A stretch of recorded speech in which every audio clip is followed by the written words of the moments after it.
Hello. Welcome, everyone. So glad to see you. My name is Carl Clare. I use they, them pronouns, and I'm the Movement Building Director at Mass Action. And I'm so excited to be your host for today's webinar. Really important campaign around stopping private jet expansion at Hanscom or anywhere. We're very excited to partner with the coalition on this campaign and host this really important information today. So welcome, welcome.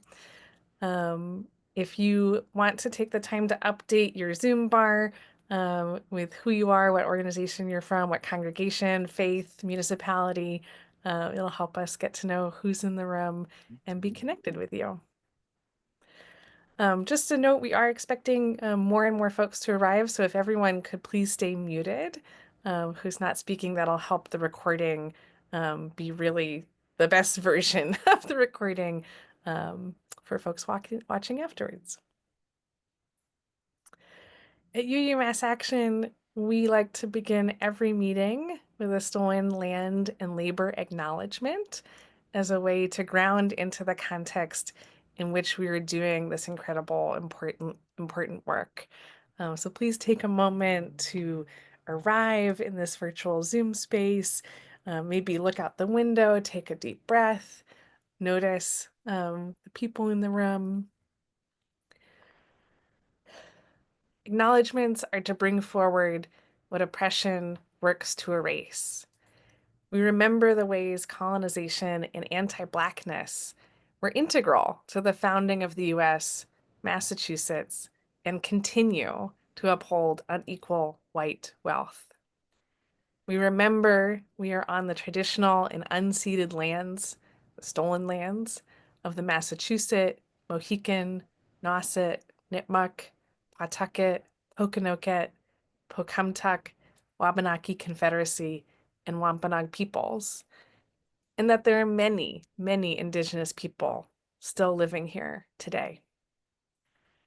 We remember that Black and African peoples' unpaid and forced labor built white wealth directly here as enslaved people, as well as through the triangle trade. Today, Black, Indigenous, all people of color globally, and Indigenous lands continue to be brutalized and exploited for white wealth. We recommit to being in solidarity with the Black and Indigenous folks leading the movements for our collective liberation. Thank you. And since we are a place of faith, today I will light a chalice in the tradition of UU's. This chalice lighting is from James Dowd. We light this chalice for happiness, for peace, for love. We light this chalice for equality, for all those who need help, for all we know, and for all we don't know. We light this chalice as a symbol of strength of our community.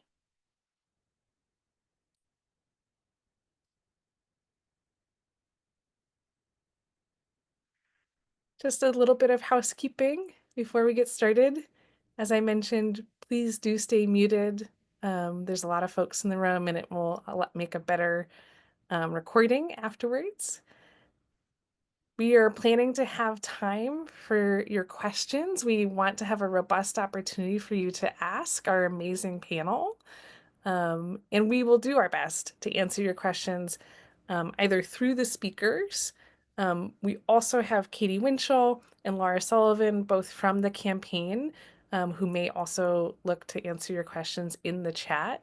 But when we get to the end of the call, we'll save time to kind of look at what questions have come up over the course of the call and have a collective conversation. If we run out of time, want to definitely let folks know that there is also going to be a forum coming up on April 3rd from 12 to 1. That will be a great place to have further discussion, further questions answered. This is not a one-off.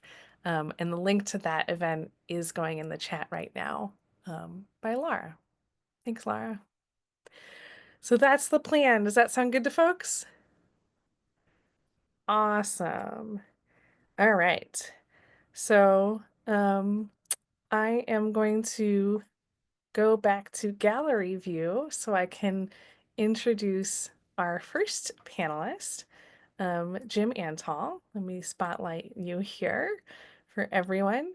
Everyone, please welcome Jim. Jim serves as the special advisor on climate justice to the general minister and the president of the United Church of Christ. He's also an author. The revised and updated second edition of Jim's book, called Climate Church, Climate World, is being read by hundreds of churches. From 2006 to 2018, Jim led the 350 UCC churches in Massachusetts as their conference minister and president.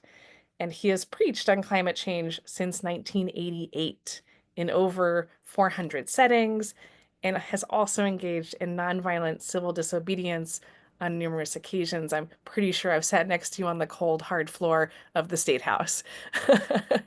So everyone, please welcome Jim. Take it away. Thank you so much, Carl Claire, and thanks to all the organizers for putting this together. Since the early 70s, and many would say it goes back a lot farther than that, two very different sets of fundamental values have competed for America's soul.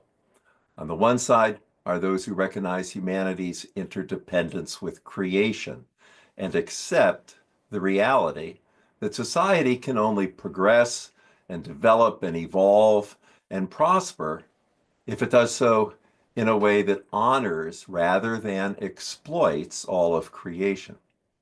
Among those who have shaped this position are Henry David Thoreau, John Muir, Rachel Carson, Aldo Leopold, Annie Dillard, Joanna Macy, and more recently, Bill McKibben, Robin Wall Kimmerer, Katharine Hayhoe, Ayanna Elizabeth Johnson, along with thousands of climate scientists and so many others.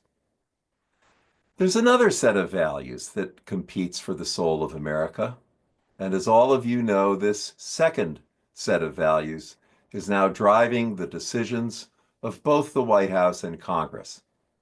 These values are rooted in rugged individualism, extractive capitalism, private human domination of and subordination of nature, and the routinely reinforced fear that each of these values are under constant attack. People who are driven by these values disdain regulation because they believe that when human ingenuity is unleashed in the context of the so-called free market, it can solve any problem. These are the values that drive the Heritage Foundation, which produced Project 2025, as well as other individuals and organizations. As early as the mid-1970s, humanity knew, at least the board of ExxonMobil knew, that the use of their product would create exactly the climate crisis we have today. A crisis that now kills almost 9 million people a year, most of them poor and people of color. That's more than malaria, HIV, AIDS, and tuberculosis combined. And that doesn't even include the lives lost due to the impact of increased global warming. But in the mid-1980s, when ExxonMobil figured out how to drill horizontally through shale, what we today call fracking, the fossil fuel industry doubled down and began to spend hundreds of millions of dollars on various disinformation campaigns and supporting politicians who would do their bidding. To show their gratitude for this support, nearly 1/4 of the current members of Congress are climate change deniers. To this day, America remains the only place in the world where climate denial has any political or cultural traction. And why? Why is this? because since their inception, fossil fuel corporations have had one and only one goal: to make the most money for their CEOs and their shareholders each quarter. And this goal is now a cornerstone in the foundation of the current administration. The rest of that foundation is being built from the second set of values I named. Not only does the current administration dismiss climate science as misguided and alarmist religion, it also dismisses the principles and practices of the Constitution and the Bill of Rights in favor of dismissing any and all environmental protections and dismissing the EPA scientists whose job it is to protect us, our children, and the environment from cancer-causing agents, asthma-causing smog, soil-poisoning chemicals, water pollution, and more. Before the current administration took office, the richest 1% of people in the world emitted as much pollution as two-thirds the rest of humanity. Most of the perks, or should I say one of the perks, enjoyed by many and perhaps most of those one percenters is flying a private jet. In order to gain a tiny increment of personal convenience, the richest people in the world emit 10 times the amount of pollution as the average passenger on a commercial jet. Of course, flying on a private jet is a sign of status. It signals an opulent lifestyle, but it is also a blatant example of unnecessary and unjustifiable inequality. While the one percenters have the means to protect themselves from the devastation of fires, floods, drought, heat waves, and the other consequences of climate change caused by the emissions of their private jets, those catastrophes will be visited upon the rest of our society who lack the means to buy safety from these threats. Also, that the richest people of the world can enjoy a tiny increment of personal convenience. People of faith, whatever their religious tradition, recognize that such blatant injustice is immoral. That's why we've come together to stop private jet expansion at Hanscom. Thank you. Thank you, Jim. Round of applause for this wonderful perspective. So important. Really appreciate it. And as I said, if you have questions for Jim, please feel free to put them in the chat because we would love to have a robust conversation. I'd now love to introduce Reverend Jamie Hinson Rieger, who's the senior minister at First Parish in Bedford, Mass. Not only a beloved congregational partner with UMass Action, but also the first church to sign this faith resolution. So please welcome Jamie. Take it away.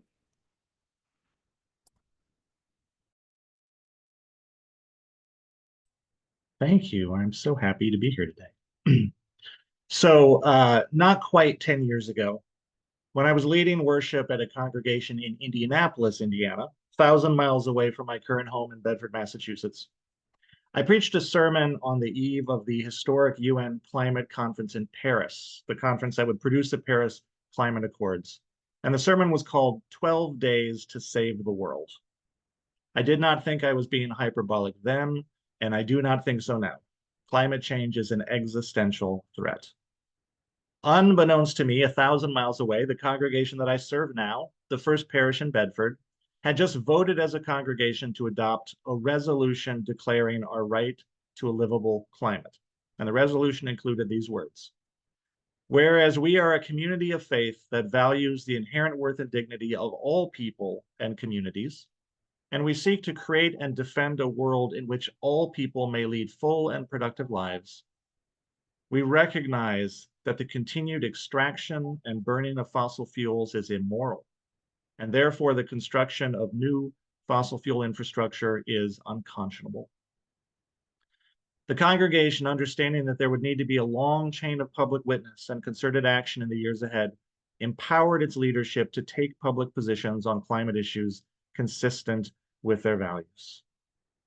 Meanwhile, back in Indianapolis, the congregation I led followed the climate accords with a capital campaign to install enough solar panels on their campus to become 100% solar powered. Here in Bedford, where things are always just a little more dramatic, the church sued its own town for the right to install solar panels on their historic church building. They won, and they too became a solar-powered church. In Indianapolis, led by inspired lay leaders, we built a broad faith-based coalition to promote solar energy in faith communities throughout the entire state and to pressure state legislators to adopt the green legislation that was so desperately needed. Back in Bedford, the congregation became part of a broad coalition to shut down the West Roxbury oil pipeline, quite literally putting their bodies on the line by laying down in that same pipeline, leading to almost 200 arrests and a dramatic trial of the so-called West Roxbury 12, who argued that because climate change is an existential threat, their acts of civil disobedience were necessary. They won. Always a little more dramatic in Bedford. So in 2023, just on the eve of my arrival here as new senior minister, First Parish in Bedford voted to become a member of the Stop Private Jet Expansion at Hanscom or Anywhere coalition. We recognize the dangers that private jet expansion presents with respect to climate change. We learned, for example, that the carbon emissions from the proposed jet traffic would cancel out 70% of the benefits of those very same solar panels we had fought so hard to install on our building. Our vote to join was an expression of our faith, an expression of our religious values, that all people have a right to flourish, that all living things are worthy of care and protection, that the earth itself must be cared for and protected. These are among the most fundamental religious commitments of Unitarian Universalism. This is what our faith calls us to do and who we are called to be. Thus it is with great pride that in 2024, we became the first congregation to sign the faith resolution opposing private jet expansion at Hanscom or anywhere. This declaration is grounded in our religious values of love, interdependence, and justice, recognizing the right of all persons to flourish in the face of an existential threat to our shared home and our collective well-being, recognizing that we have a moral imperative to act for a livable climate, and calling on the governor to take all possible actions to prevent the proposed private jet expansion at Hanscom or anywhere, not for our sakes, but for all our sakes, for our children and our children's children. For 10 years, our actions protesting the engines of climate change have been among the deepest and most faithful expressions of our values as Unitarian Universalists. This is what we are called to do and who we are called to be. And we know that in so doing, we are a part of a great coalition of people of many diverse beliefs with those same shared core values. And we hope that others will join in signing that faith resolution to let the governor and the world know we are well beyond 12 days to save the world. This is the moment of maximum urgency. This is the moment to be clear on our values, to declare our commitments, and to take action. May it be so.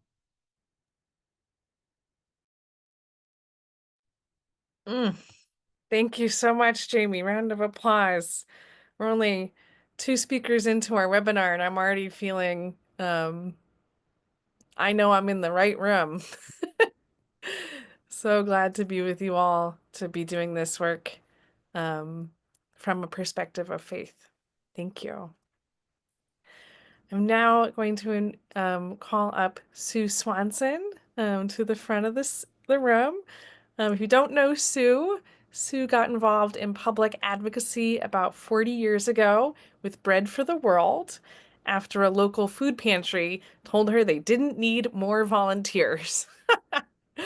Upon retirement, Sue has added climate justice to her portfolio, and she now chairs her congregation's Green Team, coordinates the Creation Care Justice Network in the Episcopal Diocese of Massachusetts, and is an active member of Mothers Out Front, both in her local chapter and on the state legislative team. She's been a member of the steering committee of the Coalition to Stop Private Jet Expansion at Hanscom or Anywhere since its early days. So thank you, Sue, for being here. Please take it away. And thank you so much. This is amazing. It's what an exciting and challenging moment to be here. Communities of faith are called to be the moral voice of our nation. Our vision must focus beyond practical realities or even human failings and towards a world that is just and sustainable, a world where humanity is in harmony with itself and with the natural world. Religious traditions around the world exhort believers to follow the golden rule, to treat others as they themselves want to be treated. And increasingly, people of faith are realizing that this ethic of reciprocity must also be applied to the natural world. We must learn how to share the earth's resources responsibly, and by recognizing the interdependence of humankind with the natural world, to preserve both for the future. Our survival depends on us becoming good stewards of creation. The Episcopal Church emphasizes the way of love and its call for a commitment to form and to restore loving, liberating, life-giving relationships with all of creation. Its covenant for the care of creation is a pledge to actively engage in federal, state, and local advocacy, and to seek justice for all peoples and for the earth itself. Human history is full of examples of social injustice, where one group rises to power and subjugates another, accumulating wealth at their expense. We are now in just such a time. According to Oxfam, the world's 5 richest men doubled their fortunes between 2020 and 2024, even as close to 5 billion people were getting poorer. A similar disparity exists in the US. Last year, the Federal Reserve Bank of St. Louis reported that 10% of American households held 74% of our nation's wealth, while 50% of the households held only 2%. A vivid example of this disparity is the rise in private luxury jet travel. The private jet industry has grown rapidly since the pandemic. Last May, the industry reported that private flying surpassed pre-pandemic levels by over 30%, while scheduled commercial flights rose only 12%. The growth of private luxury jets is not only evidence of the increasing wealth of some, it is also indicative of the disproportionate rate at which those wealthy few contribute to rising CO2 emissions. Private jets have shown to be the most carbon emissions intensive mode of travel per passenger mile of all modes of transportation. Between 5 to 14 times that of a passenger on a commercial flight, or 50 times the emissions attributed to the average train traveler. Last year, a Swedish study found that passengers in larger private jets caused more carbon dioxide to be emitted in 1 hour than the average person did in a full year. And 47% of these flights, studied over a 4-year period, were for trips of less than 300 miles, many serving as aerial taxis with trips under 30 miles. Flight pattern analysis showed that the trips were predominantly to holiday destinations or to cultural, sporting, and political events. Similarly, a recent Oxfam study found that the average annual emissions from the private jets of 23 billionaires exceeded tons of carbon dioxide, equivalent to 300 years worth of emissions for the average person, or over 2,000 years worth for someone in the global poorest 50%. As Oxfam director Amitabh Bahar has said, the super rich are treating our planet like their personal playground, setting it ablaze for pleasure and profit. Their luxury toys aren't just symbols of excess, they're a direct threat to people and the planet. All these emissions contribute to the rapidly rising levels of CO2 in the atmosphere and the resultant increases in respiratory illnesses, extreme weather events, and other effects of global warming. And it is not the passengers who suffer. As Reverend Antal said, the burden all too often falls on those who contribute least to the collective damage and who are least able to afford the adaptive measures necessary to protect families, homes, and livelihoods. It is these very persons that we as people of faith are called upon to befriend and assist. While private jet traffic is not the only cause of global warming, or even a major contributor in terms of percentages, it is clear that the growing use of private jets disproportionately contributes to the burgeoning carbon emissions. Closer to home, a study of flights out of Hanscom field found that an average 2.5-hour flight produced 4 times the annual emissions of a gas-powered automobile, or 10 times the emissions offset by the average residential solar array. The proposed expansion at Hanscom will contribute to the carbon emissions output of our state at the very time when the state and most local communities are striving to reduce emissions and to shift away from fossil fuels. According to an independent analysis, adding over 500,000 square feet of new hangar space at Hanscom is expected to annually add about 6,000 additional flights and 150,000 additional tons of CO2 emissions. But why should communities of faith, especially those located well beyond the perimeters of Hanscom Field, care about this?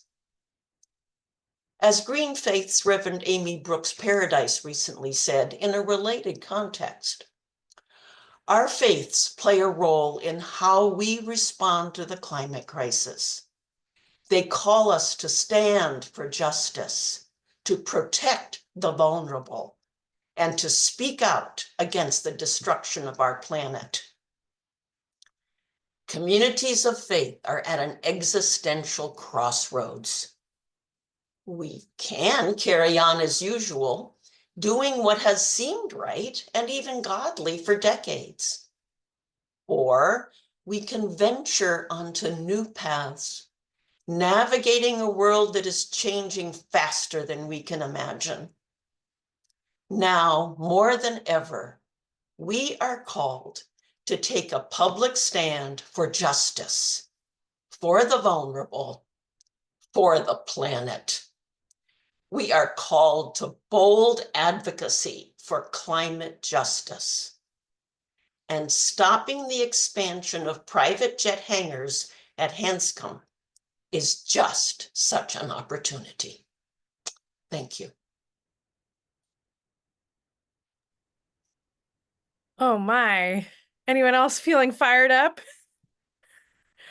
Woo! Sue, bring it down. Yeah, I'm in. Anybody, I think the room, if you're not feeling fired up, you weren't listening. What a great setup. Thank you so much. Because now, if you're wondering, I'm in. What do I do? What do I do? Well, I'm so excited to bring to the front of the room Corinne Dowd and Janet Rothrock to talk about just these things. So Corinne co-leads the Environmental Justice Committee at First Parish in Bedford. She leads the Bedford Mothers Out Front campaign to stop private jet expansion. She's on the steering committee of this coalition. And if that wasn't enough, is also a climate reality project leader in the Boston Metro chapter. So welcome, Corinne. Thank you. And then Janet Rothrock is also a member of the coalition steering committee for this campaign. She's on the chair of the environmental action team at First Parish in Concord. And Janet also is part of the chair of the League of Women Voters of Concord, the environmental chair of the League of Women Voters of Concord Carlisle, and on the steering committee of the Concord Climate Action Network. So incredibly connected, active people who I can't wait to hear what you have to say about what do we do from here. So let me unspotlight myself and share your slides.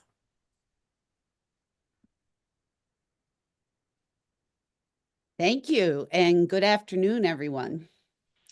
You've heard compelling reasons today for why it is so critical to stop private jet expansion and why it's an outrageous environmental injustice for a small number of the ultra-wealthy to disproportionately pollute our climate in such an unconstrained way. Our goal is to have dozens of faith communities across Massachusetts adopt a faith resolution opposing private jet expansion to send a strong message to Governor Healy. Our moral values are being challenged. As faith communities, no matter your denomination, let's work together and inspire each other to adopt a resolution. We need to sway decision makers, and that takes many voters to influence an elected official and shift the culture. Faith communities can amplify the work of the SPJE Coalition to stop private jet expansion at Hanscom or anywhere by joining as a partner organization. Already, the SPJE Coalition has over 100 partner organizations across the state and beyond. But what does it mean to be a partner organization? That your organization is willing to be listed as a partner on the coalition website and materials, and that your contact person will share coalition action alerts and updates with your faith community. Next. These 6 churches adopted the faith resolution, and interestingly, for each one, it started with a concerned individual or two bringing the idea to the attention of their faith community. The process to approve the resolution may differ from church to church. For some, it was the parish board or minister who approved the resolution, whereas in one church, it required a 2/3 majority congregational vote. Or it may be a group within your organization, such as an environmental or social justice committee, that signs the resolution. All of these are good ways to go for whatever best suits your faith community. Next. The coalition created a toolkit which has a faith resolution template that you can copy and customize. That template will become the working document for your organization's faith resolution initiative. We recognize that different faith communities approach environmental issues from a different perspective, and our intention is for you to customize the language to suit. Next. When you start digging into the template, you'll see that it has items highlighted in red for you to customize. In the first paragraph, you can add the name of your faith community. In the second paragraph, you can describe the beliefs and values of your faith that motivate your adoption of this resolution. The example in this template is based on Unitarian Universalist values, but we encourage faith denominations to customize as appropriate. Next.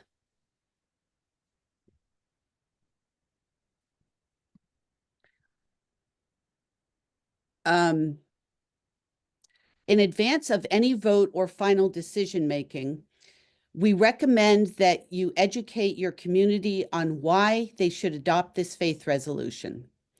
For example, get the word out through church newsletters, emails, information sessions, tabling events, lawn signs, etc. Please let the coalition know if you need additional information or help finding someone to do a talk for your group. In this photo, Reverend Jamie and others are participating in a standout near our church to spread the word. Janet will now explain what to do when you are ready to sign the resolution. Janet? Yes, next slide. Once your faith community or group within your faith community has agreed to adopt and sign the resolution, please do these 5 things. Put your organization's letterhead on your resolution. Include the signer's roles along with their signatures and the date. By U.S. Postal Service, send your original signed resolution to Governor Maura Healey. And we ask that you use snail mail because the only way to reach the governor by email is by an online email form that does not allow attachments, so your resolution's letterhead and formatting would be lost. Fourth, by email, send copies to Climate Chief Melissa Hoffer, your state senator and representative, and your select board or city council. And last, by separate email, send us a copy of your final signed resolution on letterhead so we may post it on our website to inspire others to take similar action. Next slide. Hearing about your decision to adopt a resolution will help encourage others and spur them into action. So here are some examples of actions. Posting the resolution on your community's website, publish it in your local and regional faith newsletters, announce it in a letter to the editor in your local paper, ask a reporter to write about it, send 2 photos to your house of worship, and share your publicity with us, please. And next slide. Okay, follow-up actions. You can join more than 14,000 others who have signed a petition urging Governor Healey to stop private jet expansion at Hanscom or anywhere. You can see a link to the petition in the chat, and we urge you to sign now. By signing the SPJE petition, you will be on the SPJE Coalition email list for updates and alerts. Now we will have an opportunity to ask questions. Claire Carl will facilitate. And during this time, you can also see in the chat a link to the resolution toolkit where you can find the resolution template and other resources. You will have another opportunity to ask questions at a Q&A session on April 3rd at noon. This is a chance to ask any questions you might have after you look over the resources in the toolkit. If you have signed the petition, you will receive details about the April 3rd noon session. Again, see the chat for links to the petition, the toolkit, and the April 3rd noon session. Thank you. Thank you, Corinne and Janet. Way to make it so easy, so simple, so thought out. I feel so prepared to take this on. Thank you so much. As Janet said, we now are going to move into the Q&A section. So let's take a moment to look at the questions that have come through. We wanted to leave a robust amount of time because we want to really support you all in doing this. Let's see. All right. Laura, I see there's the toolkit access needs to. Demi, is that your question? Do you want to ask? That was the question. Nice. Love it. Love it. So I see that there haven't yet been any questions. You all are astounded. You've heard from amazing speakers. So maybe I'll ask you a question, which is, where's the campaign at? Where are we at? How long have you been going? Where are you at? And I'll defer to you to who should answer. Well, this is Katie Winchell. I'm coalition coordinator. We've been working on this campaign, putting together the toolkit and mapping it out since last fall. And since last fall, we now have 6 different faith communities that have adopted these resolutions and sent them to the governor. Maybe we could pull up the picture of those 6 communities, if you wouldn't mind, the slide. And Corinne, maybe you could go through each one because you had personal connections with each and help shepherd things along. So maybe, I think they're in reverse chronological order, the most recent being Theodore Parker. Hi, yes. So yes, these are the 6 churches that passed resolutions. And I would like to ask, is anyone from Theodore Parker on the call? And we could hear directly from you. Yes. Hi, Mary Russell, I'm here. Oh, wonderful. Hi. So Mary, it would be great Yeah. if you could briefly explain what the process was, how you heard about it, what you needed to do in your church, and how you ended up coming to adopting the resolution. Sure. Thank you. Well, sort of being in West Roxbury, there's a lot of awareness of climate action. So there's kind of a history there of activity. And so I had basically been following this coalition for, I don't know, a while, and had gone to one of your first webinars in March of 2024.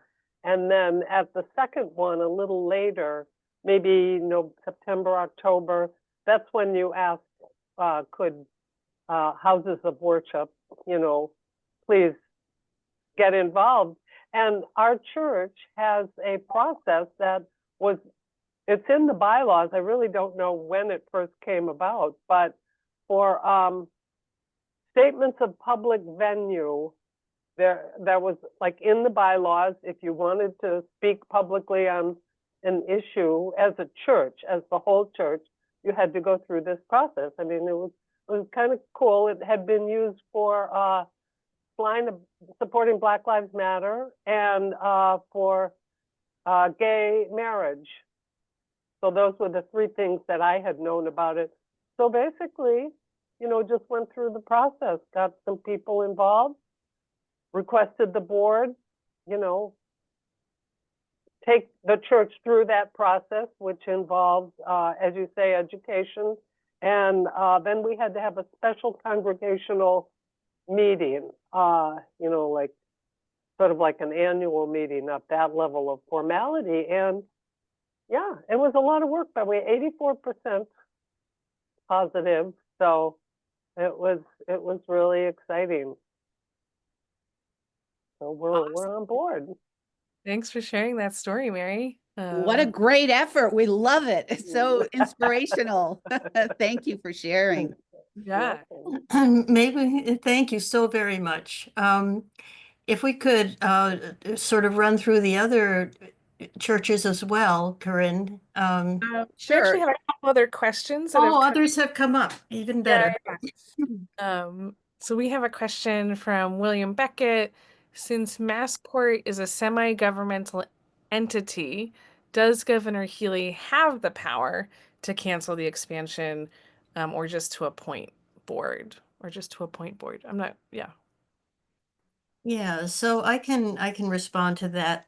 It's a very good question, and it's something that the campaign has thought long and hard about. Who are the people in authority that could stop this expansion?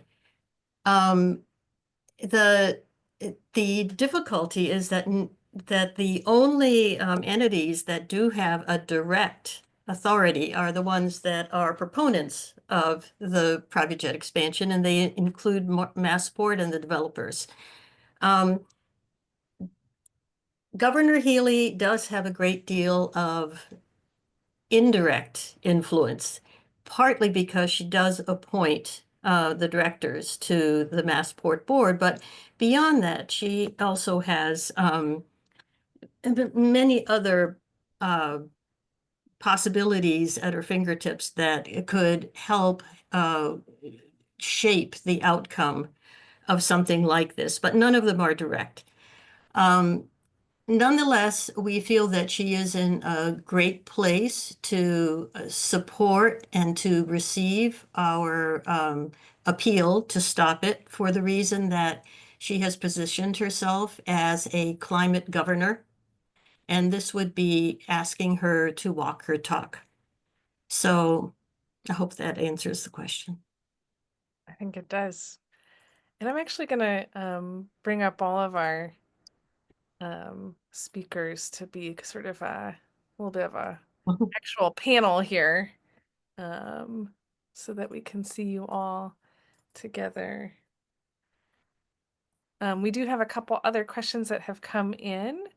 So next we have a question from Park Wild, who says, while private jets are the world's worst emission source on an hour per hour basis, are any of our faith communities also reflecting on aviation more generally, as a bigger emission source in aggregate? And he notes that this is a gentle question, not assuming that action to reduce general aviation needs to be as vigorous as an action to reduce private jets. But yeah, curious what you think. Is that directed to the panel? Oh, go ahead. I was just going to say that within our own Unitarian Universalist Association, there's certainly an awareness of that issue, and the association is trying to think in creative ways of how we could at least mitigate the impact of flying. So, for example, it's our tradition to have general assemblies every year that happen in one location that kind of moves around the country every 4 years, and of course, so people then have to fly or travel in some way to these general assemblies. Um, and one of the things that we're looking at is changing those to every other year with a virtual assembly in between to sort of mitigate the impact of all that travel, or in some creative way move to more regional assemblies, right? So that concern of the environmental impact of air travel is in the mix, and is certainly changing how people think about how do we connect and what is the impact of that. May I add something to that? Yeah. Which is that when we look at the worldwide use of commercial air travel, in fact, only 15 to 20% of the world's population has ever been on a flight. So in a wider sense, it's still a very privileged form of travel. From a eventually we are going to have to address that. Eventually, we will need to cut back on the worst forms of travel. The coalition began with private jets because it's so egregious and it seems winnable. If you go to the governor and you ask her to put a moratorium on commercial air travel, or even the public, it will not be well received and will be dismissed. If we start with something winnable, potentially winnable, something that is so egregious, so indefensible in the midst of a climate crisis, then there's a chance that we can make headway and build on it. Yeah. Katie, thank you for that accordion, both like huge view and then like of holding the complexity of that. Thank you. And thank you for that question. Our next question comes from Western Mass. Susan is sharing that it appears that the Westover AFB, I assume that's an airport, is in the Oh, middle yeah. of some kind of expansion. Can you react, share anything about that? Any connections from this campaign to that? Yeah, what's the I can start that one because Susan sent me an article about it. So I think that this is an issue because although Westover is an Air Force base, it does have a commercial component to it, and which has just started, I guess, a charter service.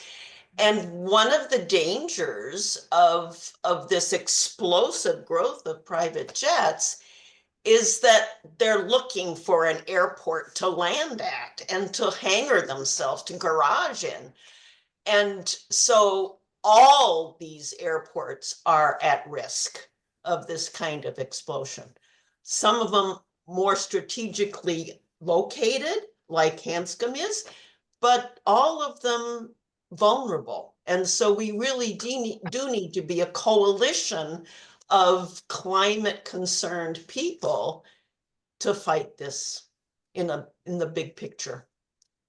Yeah, and I'd like to add to that the SPJE, the coalition, did organize last fall a roundtable of many of the, well, it was for the impacted airport communities that are facing expansions of different types. Some of them are hangar expansions, runway expansions, bringing in new airline expansions. And so we did provide that as a space to connect. And I think it's going to be a very good nexus and beginning that can be built on where people can support each other and communities can support each other. One other piece that we should emphasize is that the private jet expansion at Hanscom Field is taking place at Massport-owned Hanscom Field. It is not the Hanscom Air Force Base. It's a common mistake. The Air Force Base actually has no airfield. When military planes are needed, they use the Massport-owned and operated airfield adjacent to it. So that's a distinction that needs to be made. And going back to Sue's last point, one of her points, that these jets are looking for spaces to, hangar. Sometimes we like to quip that the poor private jets have a homeless problem. Yeah. I just want to reflect how grateful I am for the leadership of the humans on this call because you are clearly so knowledgeable and we all we all can't do everything and you've gathered so much information and you've distilled it into this gorgeous toolkit to make it so easy for us to follow your lead. And in that line, we have a question from Tucker around what's the timeline that you're hoping for around these resolutions? And also, Sue, can you share all those gorgeous statistics? So twofer from Tucker. What's the timeline and can we get your stats? Being a good librarian, I have endnoted all those stats, and we will be compiling them into a shareable links that we'll give to all registrants along with other follow-up stuff. And So, along thank with, you. we hope Reverend Jim and Reverend Jamie's talk as well. So if you wouldn't mind emailing that to us, that would be great. Nice. But yeah, Janet, Corinne, what do you think about the timeline? When would you like communities of faith to try and aim for getting these resolutions? Obviously, sooner is better than later. We're quite available. If you get in touch, we're glad to help you. We can have individual phone calls, walk you through the process, answer any questions. I also wanted to point out that we're hoping that that we prevail at Hanscom and that it sets a precedent that the Hanscom project is, or the Hanscom airfield is one of the 3 largest private jet fields in the country. After Teterboro, it's in New Jersey, right outside New York, and Van Nuys in the LA area. So we are hoping that we can make a stand here and prevail, and that it will make it easier to prevail in other places as well. I think we're behind Europe in this regard. Yeah, and I would definitely support what you have been saying. And this is not a sprint. This is a David and Goliath long haul fight. And it's something like, for instance, the petition that people are signing to Governor Healy that I believe was put in the chat. At one point, we had already presented to Governor Healy over 10,000 petition signatures at a state house rally. But that's not stopping us from continuing to collect signatures. We still want to ramp that up and build momentum. The same with the resolution. We don't have a specific date. We want to just build momentum. As soon as possible is not too soon, but if your church or faith community goes on hiatus over the summer and it needs to be in the fall, whatever works in your particular situation. Right now, we're trying to get the word out. We're trying to inspire each other. And, please share this with others to sign the petition, to create resolutions, and to just increase letting people know about how serious this is. Indeed. So just noticing the time, we unfortunately are landing at the top of the hour, and I want to respect everyone's time. There are a couple lingering questions, but lucky for you, there's upcoming, as mentioned, forums to ask more questions. And to close us out, I've asked Jim if he would share a couple thoughts before we leave. First of all, I just want to say how ministered to and how enthusiastic I feel as a consequence of the past hour. So I just want to express my gratitude to the other leaders of this.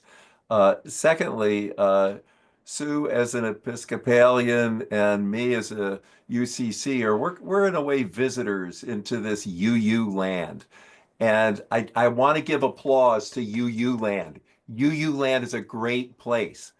And yes, I see Fred Small dancing back there.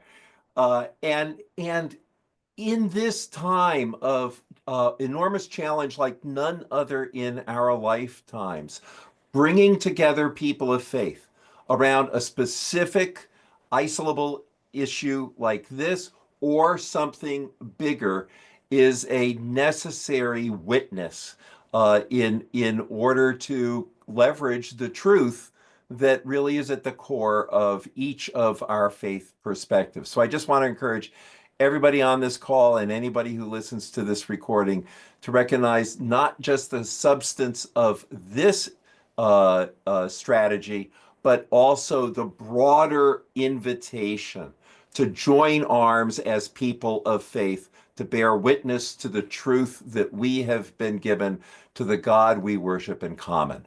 Thank you all very much. As Jamie put in the chat, amen. May it be so. Thank you all so much for coming today during your lunch hour. We love and appreciate you, and we'll be in touch. Have a great afternoon. Thank you. Thank you all. Mhm.